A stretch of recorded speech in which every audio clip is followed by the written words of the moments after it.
Bismillahirrahmanirrahim. Assalamualaikum warahmatullahi wabarakatuh. Alhamdulillahirabbil alamin. Wa bihi nasta'inu ala umurid dunya waddin. Wassalatu wassalamu ala Rasulillah sayyidina wa habibina wa nabiyyina Muhammadin wa ala alihi wa ashabihi wa man tabi'ahum bi ihsanin ila yaumiddin. Amma ba'du, hadirin dan hadirat majelis salat subuh yang dirahmati Allah Subhanahu wa taala. Mari kita memanjatkan puji dan syukur atas kesempurnaan Allah dan atas segala karunia-Nya sehingga kita masih diberikan umur panjang, masih diberikan kesempatan, terutama masih dilimpahkan kepada kita iman untuk bersama-sama datang ke rumah Allah Subhanahu wa taala. Semoga dengan kedatangan kita itu akan memasukkan kita surganya insyaallah. Sebagaimana sabda Nabi sallallahu alaihi wasallam, "Man shallal bardaini dakhala jannah." Barang siapa yang dengan tulus ikhlas sholat di dua waktu dingin, yaitu waktu subuh dan waktu isya atau maghrib, maka akan masuk surga. Semoga Allah kembali pertemukan kita di surganya insyaallah. Salawat dan salam senantiasa pula kita persembahkan kehadirat Rasulullah sallallahu alaihi wasallam al-munazzal alaihi al-Quran, yang diwahyukan kepada beliau Al-Quran. Kita sudah memahami bahwa nuzulul Quran itu tidak dipahami turunnya Al-Quran ya sebagaimana turunnya pesawat, sebagaimana turunnya burung, sebagaimana turunnya orang dari lantai atas ke lantai bawah. Tapi nuzul di situ artinya sampainya wahyu kepada Rasulullah SAW, sampainya informasi wahyu kepada Rasulullah SAW. Dan cara sampainya wahyu kepada Rasulullah itu ada 3 cara. Yang pertama melalui malaikat Jibril, di mana malaikat Jibril dengan 2 cara ketika menyampaikan wahyu. Yang pertama, beliau menjelma, dia menjelma menjadi seorang manusia dan biasanya menjelma sebagai seorang sahabat Nabi yang bernama Dihya Al-Kalbi. Kemudian yang kedua caranya, malaikat Jibril menyampaikan wahyu itu, menyampaikan informasi wahyu dengan menampakkan ya bentuk aslinya. Dan dia menampakkan bentuk aslinya 2 kali saja kepada Nabi. Yang pertama ketika pertama sekali menerima ayat atau surah Iqra. Iqra bismi rabbikal ladzi khalaq. Dia nampakkan bentuknya yang asli sehingga memenuhi langit ya, timur, barat, utara, selatan. Itulah yang membuat Nabi kaget dan menggigil lalu pulang minta diselimuti oleh Ibunda Khadijah. Itu cara pertama Nabi menerima wahyu. Kemudian cara yang kedua, hadirin dimuliakan Allah Subhanahu wa taala, adalah dengan langsung dicampakkan ke hati Nabi, dan Nabi merasakan ada wahyu turun kepada beliau, lalu beliau sampaikan kepada kita. Cara yang ketiga, dan ini yang paling sulit dirasakan oleh Nabi, yang paling berat, adalah dalam bentuk gemerincing lonceng yang sangat memekakkan telinga beliau sehingga beliau berkeringat dingin seakan-akan beliau pingsan. Dan bentuk ketiga ini sangat berat. Bahkan ketika Nabi SAW berada di atas onta, ontanya tidak mampu menahan beban, sehingga ontanya langsung duduk ketika lagi berdiri atau berjalan. Demikian juga ketika Nabi SAW bersandar antara punggungnya dengan punggung sahabat ketika duduk. Dan kalau sahabat sudah merasakan sesuatu yang sangat berat sekali, maka itu artinya Nabi diturunkan wahyu sampai kepada beliau, dimuliakan Allah, wahyu. Nah, kemarin kita sudah mengetahui bahwa kita harus yakin, dan keyakinan kita kepada Al-Quran adalah kitab suci. Kita yakin seyakin-yakinnya dan tidak boleh seorang pun ragu terhadap Al-Quran. Kita yakin bahwa Al-Quran itu adalah kitab suci. Kenapa kita yakin bahwa Al-Quran itu kitab suci? Pertama, karena tidak ada seorang pun yang bisa meniru Al-Quran. Tidak ada seorang pun yang bisa meniru gaya bahasa Al-Quran. Tidak ada seorang pun yang bisa meniru kandungan yang diisi oleh Al-Quran, yang ada dalam Al-Quran. Tidak ada seorang pun yang bisa meniru model Al-Quran. Tidak ada seorang pun yang bisa meniru kesusastraan Al-Quran, tingginya itu susastranya Al-Quran. Sampai hari ini, mulai dari 1400 tahun yang lalu sampai hari dan sampai hari kiamat, tidak akan ada pernah yang bisa menandingi Al-Quran. Bahkan Al-Quran sendiri menantang orang-orang Arab dan siapapun yang hebat di bidang sastra, di bidang puisi, di bidang kesusastraan, ditantang oleh Allah dari dulu sampai hari ini, sampai hari kiamat, dan tidak ada seorang pun yang mampu yang menciptakan seperti Al-Quran itu. Wa in kuntum fi raibim mimma nazzalna ala abadina fa'tu bi suratin min mithli. Kalau kalian ragu, kalau kalian tidak percaya dengan kehebatan Al-Quran ini, kata Allah Subhanahu wa taala, ragu dan tidak percaya, tidak yakin dengan apa yang kami turunkan kepada hamba kami yang bernama Muhammad dalam bentuk Al-Quran, fa'tu bi suratin, kata Al-Quran. Ya, coba datangkan satu surah. Datangkan satu surah yang semisal dengan Al-Quran. Kalau kamu tidak bisa satu surah, coba satu ayat. Datangkan itu, kata Al-Quran. Kalau kamu tidak bisa, wada'u syuhada'akum. Kalau tidak bisa sendiri, coba bikin satu organisasi besar, kata Allah. Wada'u syuhada'akum in kuntum shadiqin. Kalau tidak bisa sendiri menghadapi Al-Quran, coba rombongan, bikin organisasi internasional untuk menandingi itu Al-Quran. Kalau kau betul-betul benar mau menandingi Al-Quran, ternyata tidak ada yang bisa. Hadirin muliakan Allah Subhanahu wa taala, mungkin belum pernah ada yang mencoba untuk menandingi Al-Quran. Pernah ada yang mencoba. Siapa itu? Musailamah Al-Kazzab, nabi palsu yang kemudian diperangi oleh Sayyidina Abu Bakar radhiyallahu anhu. Ini Musailamah Al-Kazzab, nabi palsu, dibunuh oleh Wahsy. Wahsy ini pada waktu beliau kafir, dia membunuh Hamzah ibn Abdul Muttalib, pamannya Rasulullah SAW. Dia bunuh dengan tombaknya. Setelah masuk Islam, ya dia membunuh Musailamah Al-Kazzab. Dengan tangannya membunuh manusia bagus, manusia baik, ya panglima perang Islam. Dan ketika masuk Islam, dia membunuh orang yang paling jahat, yaitu Musailamah Al-Kazzab. Nah, hadirin muliakan Allah Subhanahu wa taala, Musailamah Al-Kazzab mencoba untuk menjiplak Al-Quran. Ya, dia coba menjiplak itu surah Al-Fil. Nah, akan dia bikin Al-Filu wa mal-filu wa ma adraka mal-filu lahu khurtumun tawilun wa lahu zailun. Ya, dia bilang Al-Fil, gajah. Wa mal-fil, apa itu gajah? Wa ma adraka mal-fil, tahukah kamu itu apa gajah? Lahu khurtumun, gajah itu memiliki belalai. Ya, tawilun, memiliki belalai yang panjang, walahu zailun, dan memiliki ekor. Hadirin muliakan Allah Subhanahu wa taala. Jadi kalimatnya, susunannya sudah berbentuk syair. Itu yang dibikin oleh Musailamah Al-Kazzab. Sudah berbentuk syair, tetapi isinya, esensinya, substansi yang dikandungnya itu tidak ada maknanya sama sekali. Jauh panggang dari api. Anak SD pun, hadirin muliakan Allah Subhanahu wa taala, sudah tahu itu apa itu gajah. Kemudian di sisi lain juga bahasa hadis itu tidak sama dengan bahasa Al-Quran.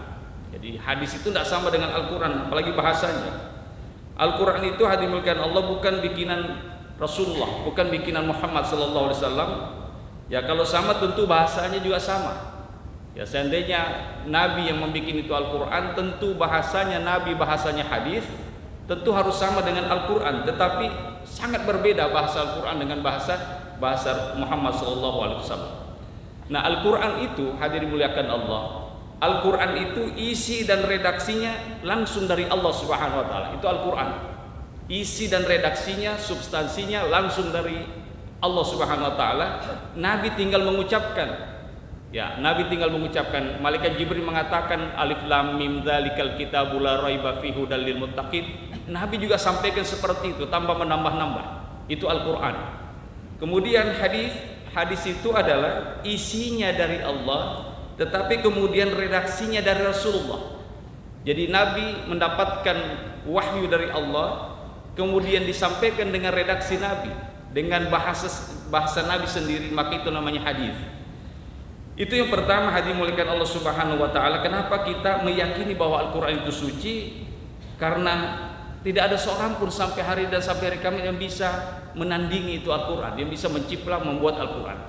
Yang kedua, kita yakin dengan sucinya ini Al-Qur'an karena isinya tidak ada yang saling bertentangan satu sama lain. Tidak ada satu pun isinya Al-Qur'an itu bertentangan satu sama lain. Apakah mungkin sebuah kitab suci itu ajarannya saling kontroversi? Jelas tidak mungkin. Apakah mungkin ya sebuah kitab suci itu isinya saling bertabrakan, simpang siur? Tidak mungkin. Tidak mungkin, hadirin muliakan Allah Subhanahu wa taala, ya di satu ayat yang menyuruh kita untuk menyembah Allah yang esa, di ayat yang lain kita disuruh menyembah Tuhan yang banyak. Tidak mungkin itu.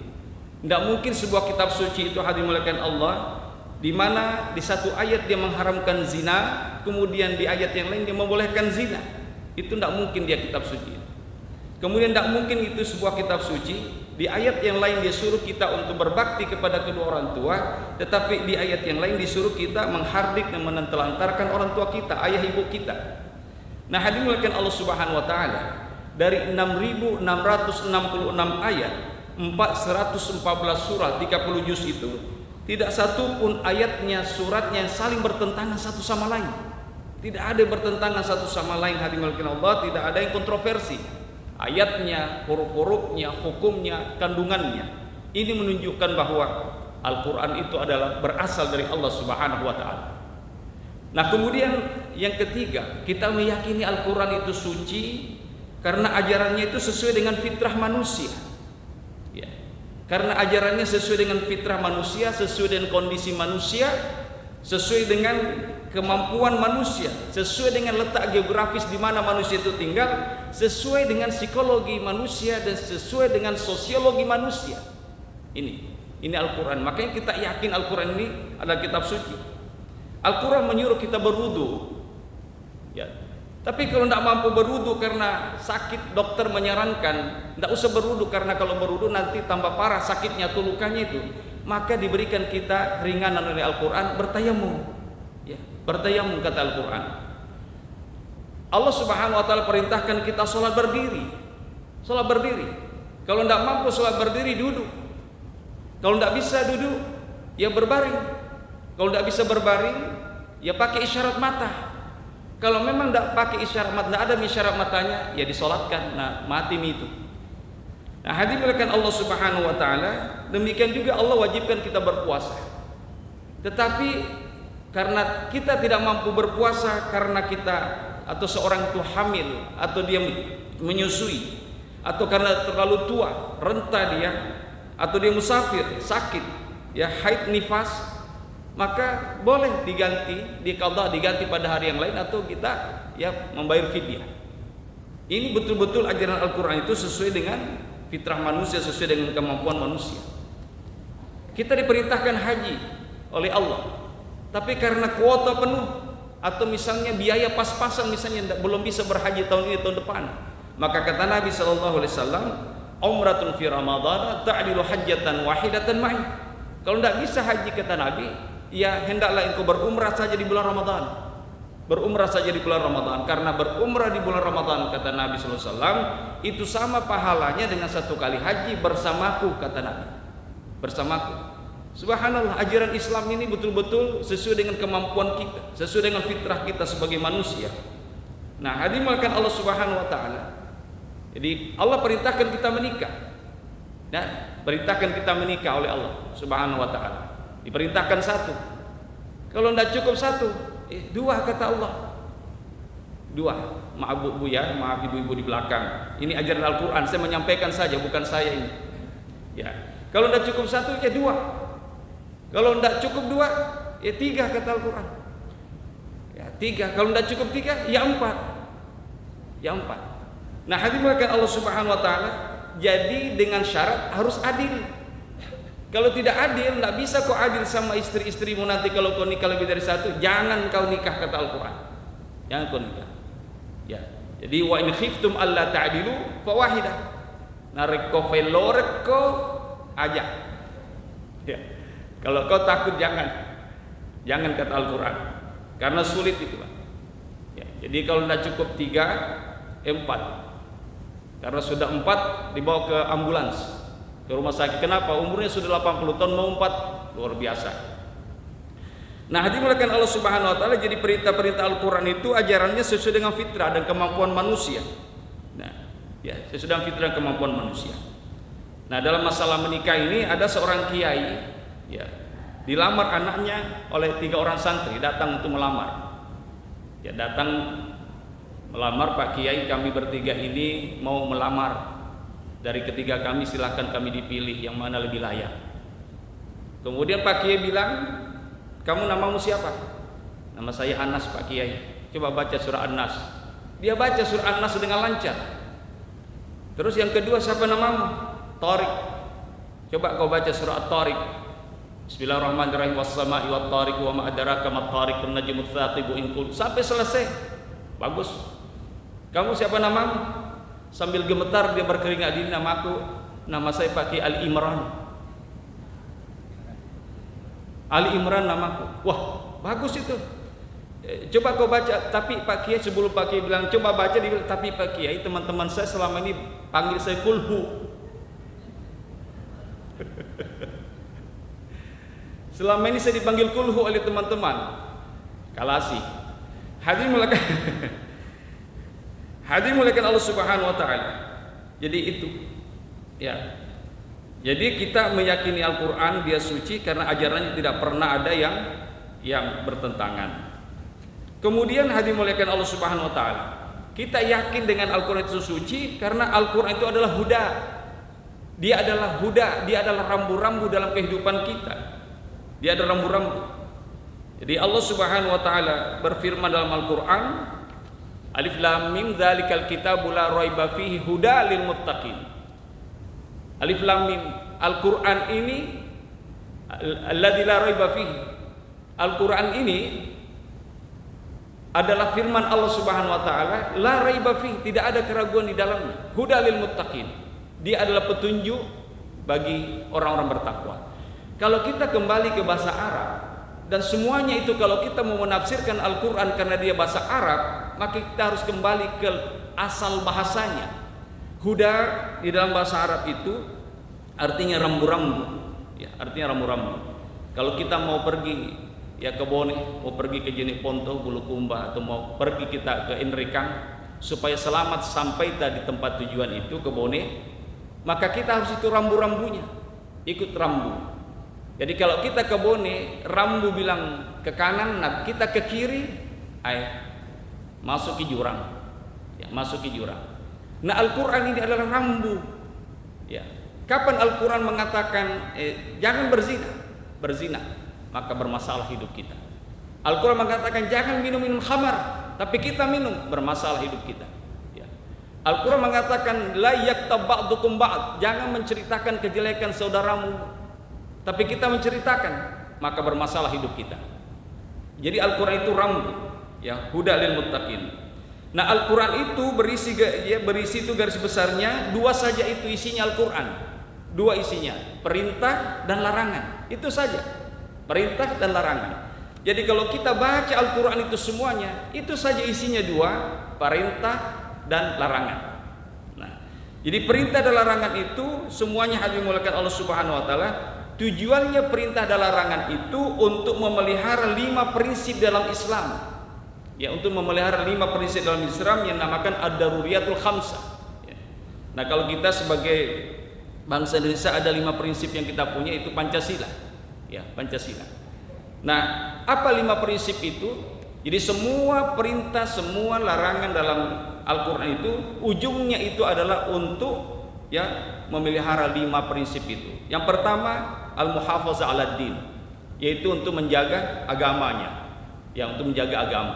Jadi semua kita berkewajiban untuk menjaga agama kita. Itu tujuan pertama, prinsip yang pertama. Prinsip yang kedua itu adalah al-muhafazah 'alal aql, bahwa semua kita wajib untuk menjaga akal kita. Prinsip yang ketiga itu adalah al-muhafazah 'alan nasl. Semua kita wajib untuk menjaga keturunan kita. Yang keempat adalah al-muhafazah 'alal mal. Ya, semua kita wajib untuk menjaga harta benda kita yang kita cari dengan cara yang halal. Kita jaga baik-baik. Kemudian prinsip yang kelima yaitu al-muhafazah 'alan nafs. Semua kita wajib untuk menjaga jiwa kita. Nah, hadirin muliakan Allah Subhanahu wa taala, al-muhafazah 'alad din. Pertama itu menjaga agama. Jadi dalam rangka memelihara agama, maka Islam mewajibkan kita berbagai macam ibadah. Ya, untuk menjaga agama kita ini, Allah Al-Qur'an mewajibkan kita banyak sekali ibadah-ibadah. Kenapa diwajibkan ibadah? Allah wajibkan kita puasa, salat, zikir, doa, zakat, haji dan seterusnya. Kenapa kita diwajibkan untuk melakukan ibadah-ibadah ini?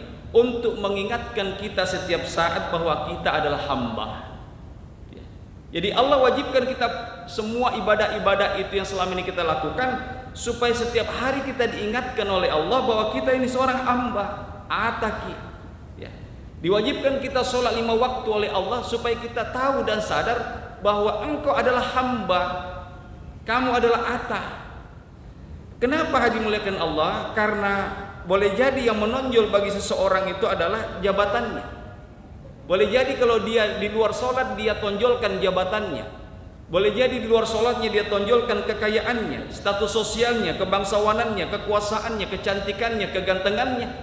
Maka ketika dia disuruh untuk sholat dan sujud kepada Allah, dia disadarkan bahwa dia adalah hamba. Dia adalah seorang hamba. Hadirin muliakan Allah Subhanahu wa taala. Jadi ketika dia sujud, dia pasti mengatakan, saya adalah seorang hamba. Sekaya apapun saya adalah seorang hamba. Seluas apapun jabatan saya, kekuasaan saya, ketika dia sujud, ketika saya sujud, saya seorang hamba. Ya, sehebat apapun dia, seganteng apapun dia, secantik apapun dia, sebangsawan apapun dia, ketika dia sujud kepada Allah, maka dia akan sadar bahwa bahwa saya ini laurifuan Allah Ta'ala, bahwa saya adalah hamba dari Allah Subhanahu wa Ta'ala. Dan yang akan kembali kepada Allah bukan kekayaan kita itu. Yang akan kembali kepada Allah Subhanahu wa Ta'ala bukan ya kecantikan, kegantengan kita, kekuasaan kita, jabatan kita. Bukan itu yang kembali. Yang akan kembali kepada Allah adalah kehambaan kita kepadanya. Makanya ya Raja Saudi Arabia, ya dulu itu ada namanya Raja Abdullah bin Abdul Aziz. Di samping dia sebagai seorang raja, dia juga seorang yang paling kaya raya.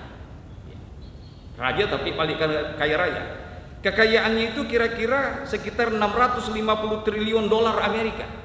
Ya. Hitung nih Pak. Kita hitung berapa itu? Nah, hadirin muliakan Allah Subhanahu wa taala. Jadi sekira-kira berapa itu Pak? 265,1 triliun rupiah. Nah, penuhi ini masjid lagi, tingkat 5 lagi masih dipenuhi itu uang itu. Itu kekayaannya itu Raja Abdullah almarhum. Jadi kata Allah Subhanahu wa taala, Raja Abdullah, simpan itu kekayaanmu, simpan itu jabatanmu, simpan di semuanya itu. Ya, simpan semuanya sebagai orang kaya untuk membangun masjid. Jadi simpan uangmu itu untuk membangun Masjidil Haram. Sebab yang kuterima darimu bukan kekayaanmu, yang kuterima adalah kamu seorang hamba. Kehambaanmu yang kuterima dimuliakan Allah Subhanahu wa taala. Demikian juga dimuliakan Allah. Jadi kalau kita lihat orang-orang yang paling kaya di dunia ini, ya, yang pulang itu adalah kehambaannya. Hambanya yang pulang, bukan semuanya. Kalau kita lihat raja yang paling kaya di dunia sekarang ini, Raja Thailand, ya, Maha Vajiralongkorn. Berapa kekayaannya? 43 miliar US dollar. Subhanallah. Jadi sekitar 6.111,23 triliun. Allah, tidak akan habis itu uangnya, banyak sekali. Itu yang pertama, yang paling kaya. Yang paling kaya yang kedua itu Raja Abdullah Saudi yang tadi disebutkan tadi. Kemudian yang ketiga Sultan Hasan al-Bolkiah, Sultan Brunei. Itu yang paling kaya itu. Berapa kekayaannya? 28 miliar US dollar. Siagar 398,01 triliun. Itu kekayaannya. Dia nak capu. Nggak habis itu kekayaannya. Raja Salman yang sekarang berkuasa ini, itu kekayaannya berapa? 18.000 US dollar. Ya, 18,1 miliar. Itu sekitar 255,86 triliun. Itu uangnya. Itu Raja Salman. Nah, kemudian siapa lagi? Ya, itu Khalifah bin Zaid, Raja Uni Emirat Arab. Berapa kekayaannya? 15 miliar. Ya, 15 miliar. Kemudian siapa lagi? Raja Maroko. Itu kaya. Ya, berapa kekayaannya itu? 8 miliar US dollar. Ya, berapa itu semuanya? 113,72 triliun. Tapi sekalipun dia kaya semuanya ini, sekalipun dia kaya raya, tapi yang kembali adalah hamba. Yang kembali adalah hamba. Simpan kekayaanmu, kata Allah. Simpan rumah mewahmu, simpan kerajaanmu, simpan mobil mewah, semuanya. Simpan semuanya. Yang aku terima bukan itu, kata Allah. Yang aku terima adalah kamu adalah seorang hamba. Kamu adalah seorang hamba. Nah, hadirin mulakan Allah Subhanahu wa taala, itu yang pertama. Jadi setiap kita wajib untuk menjaga agama kita. Makanya ketika kita datang ke masjid, kita sholat. Tidak ada orang kaya, orang berkuasa ketika dia sholat, dia tempel keningnya di dinding karena tidak mau sujud bersama orang-orang miskin. Tidak ada, semuanya sujud di masjid. Yang kaya, yang berkuasa, yang cantik, yang jelek, semuanya sujud sama-sama. Makanya ketika dia memberi salam, assalamualaikum, dia lihat orang-orang yang di bawah kekuasaannya. Oh, ternyata aku ini sama dengan mereka. Sehingga orang yang betul-betul bagus sholatnya, sekalipun dia kaya, sekalipun dia berkuasa, raja, dia presiden, dia akan tawadu, dia akan rendah hati kepada sesamanya manusia, karena dia tahu diri naisengnya lena bahwa atai lorifung Allah Ta'ala. Dia hamba kepada Allah Subhanahu wa Ta'ala. Kemudian yang kedua, hadirin muliakan Allah, ya, yang kedua, prinsip yang kedua, bahwa setiap orang itu berkewajiban untuk memelihara akalnya. Dipiarai akal letak. Semua kita wajib memelihara akal kita.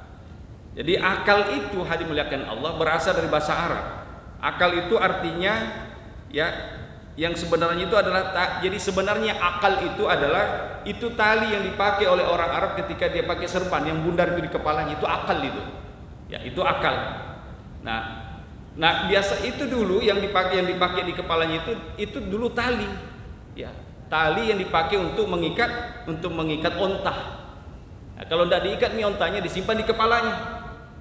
Makanya itu orang Arab, ya, kadang-kadang sifatnya sifat onta karena ikatan ontanya disimpan di kepala. Nah, orang onta itu. Nah, jadi orang Arab itu. Jadi disimpan itu di kepalanya untuk mengikat itu serbannya supaya tidak terbang oleh angin. Nah, mengapa onta diikat? Ya, dengan akal itu. Kenapa onta itu diikat? Agar tidak bebas bertindak. Onta itu diikat agar tidak bebas melompat, tidak bebas untuk lepas dan lari ke padang pasir. Ya, itu akal itu. Ya, itu tali tadi. Nah, kalau demikian, akal bagi manusia, ya, akal bagi manusia itu agar manusia tidak bebas. Jadi Allah berikan kita akal agar kita diikat oleh Allah, agar kita tidak bebas, tidak seenaknya bicara, tidak bebas bersikap semau gue. Ya, jadi elok-elokku, iya, tidak. Allah berikan kita akal supaya kita betul-betul, ya, tidak bebas untuk melakukan sesuai dengan hawa nafsu kita. Jadi kalau ada orang yang sudah tidak terkontrol di bicaranya, sembarang napau, ya, sembarang dibicarakan itu, ya, itu sudah mulai longgar mitalinya. Ya, kalau ada orang tetangga, teman, saudara, kalau sudah sembarang nak bicara berarti sudah longgar itu talinya, sudah longgar akalnya itu. Dan kalau sudah ada yang kita lihat di depan masjid itu nanti jalan-jalan tidak pakai baju, dia perlihatkan semua auratnya, berarti, ya, itu tidak longgar tali tapi sudah lepas talinya itu. Nah, Bapak Ibu dimuliakan Allah Subhanahu wa taala, oleh karena itu kita lihat kalau seseorang itu sudah bebas melampiaskan hawa nafsunya, itu berarti dia sudah kehilangan akalnya dan kembali menjadi binatang. Ya, kembali menjadi binatang. Makanya dalam rangka memelihara akal ini, syariat Islam mengharamkan semua yang bisa merusak akal kita. Semua yang bisa merusak akal kita diharamkan oleh Allah Subhanahu wa taala. Karena kalau akal sudah rusak, maka dia akan melakukan apa saja. apa saja yang dia mau. Ya, makanya diharamkan itu minuman keras, diharamkan khamar, diharamkan busa-busa, sabu-sabu, semuanya diharamkan. Ya, diharamkan itu karena kalau itu sudah diminum, dikonsumsi, hilang akal kita. Tidak ada lagi yang mengikat kita. Tidak ada lagi yang mengikat kita. Jadi kita lihat bahwa pengharaman khamar ini ada tiga fase. Ada tiga fase. Hadirin muliakan Allah Subhanahu wa taala. Jadi menurut ilmu kedokteran, semua yang kita makan dan kita minum itu, ya selain dari minuman khamar ini, itu kejadiannya 3 saja. Semua yang kita makan, semua yang kita minum itu kejadiannya terakhir itu jadi 3. Apa itu? Kalau dia tidak menjadi darah, dia akan menjadi daging. Kalau dia tidak jadi daging, dia akan jadi kotoran. Itu semua makanan dan minuman yang kita konsumsi, itu 3 saja kejadian terakhirnya. Kalau dia tidak jadi darah, dia akan jadi daging. Kalau tidak jadi daging, dia akan kotoran, jadi kotoran. Ya, selain khamar, selain minuman keras, ya, selain minuman keras. Nah, kalau kita minum minuman keras, dia tidak jadi darah. Kalau kita minum minuman keras, dia tidak jadi daging, dia tidak jadi kotoran, tapi dia tinggal untuk menghalangi peredaran darah kita.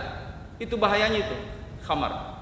Ya, tidak jadi daging, tidak jadi kotoran, ya tidak jadi darah juga, tapi dia tinggal di dalam tubuh kita, menghalangi peredaran darah kita, sehingga darah kita yang tadinya lurus, tapi karena dia minum dan mabuk, maka darahnya menjadi belok.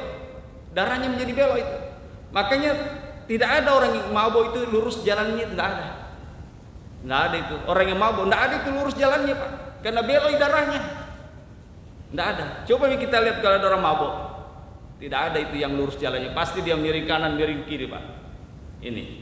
Jadi peliharalah akal ini, dan dengan akal kita mampu menerima amanah yang Allah sodorkan kepada kita. Akal ini perlu kita pelihara, jangan dirusak dengan minum-minuman keras, sabu-sabu, busa-busa, ekstasi. Ya. Ini kalau orang mengonsumsi ekstasi, biar tidak mau bergerak-gerak, tidak mau berjoget, dipaksa berjoget, dipaksa bergerak badannya kalau minum ekstasi. Itu bahayanya, Pak. Dan terakhir, kan tidak bisa kita bahas semuanya. Yang terakhir, yang ketiga itu, setiap orang berkewajiban untuk memelihara keturunannya. Karena keturunan ini kalau tidak berlanjut, maka habis ini manusia. Seperti dinosaurus. Ya, dinosaurus habis nih, badannya besar, tapi habis. Tapi kecoa badannya kecil, bisa bertahan sampai hari ini. Dan kecoa itu termasuk binatang purbakala. Itu kecoa, bisa bertahan. Jadi manusia itu harus menjaga keturunannya. Harus menjaga keturunannya.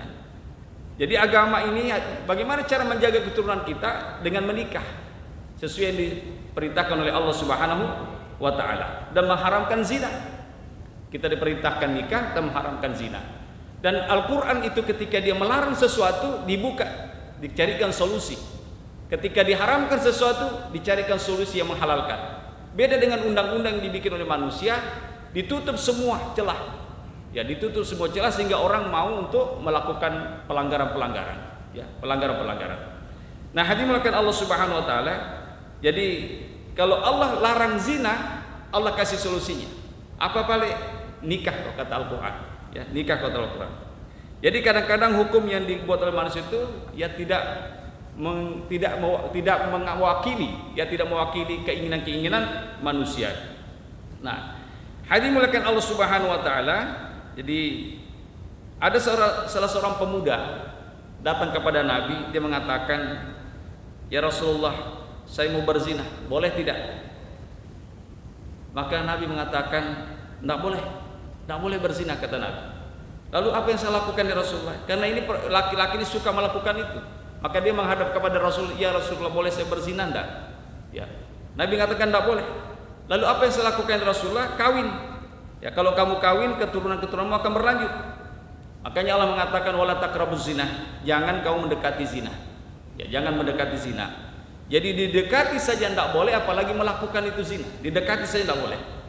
Jadi sebenarnya kalau hadirin membaca Al-Qur'an, kalau ada kata-kata zina, kata-kata la taqrabu dalam Al-Qur'an, 2 saja itu. Ya, 2 saja itu, jangan jangan dekati, itu maksudnya hanya 2 saja, jangan dekati zina dan jangan dekati makanan. Itu 2 saja. Ketika ada kata la taqrabu, itu dua saja maksudnya, ya soal makanan atau soal seks. Itu dalam Al-Quran. Makanya selain dari yang dua ini, makan dan seks ini ya kita bisa dekat-dekat. Ya selain makan dan seks ini bisa kita dekat-dekat. Hadirin muliakan Allah Subhanahu wa taala. Jadi jangan coba-coba untuk mendekati zina. Ya, jangan coba-coba. Jadi jangan dekati zina itu karena ya itu ada perbuatan yang sangat dibenci oleh Allah Subhanahu wa taala. Jadi Allah mengatakan la taqrabu zina. Jadi kalau Allah mengatakan la taqrabu, hanya dua saja itu dilarang kita mendekati makanan dan masalah seks. Hadirin muliakan Allah Subhanahu wa taala.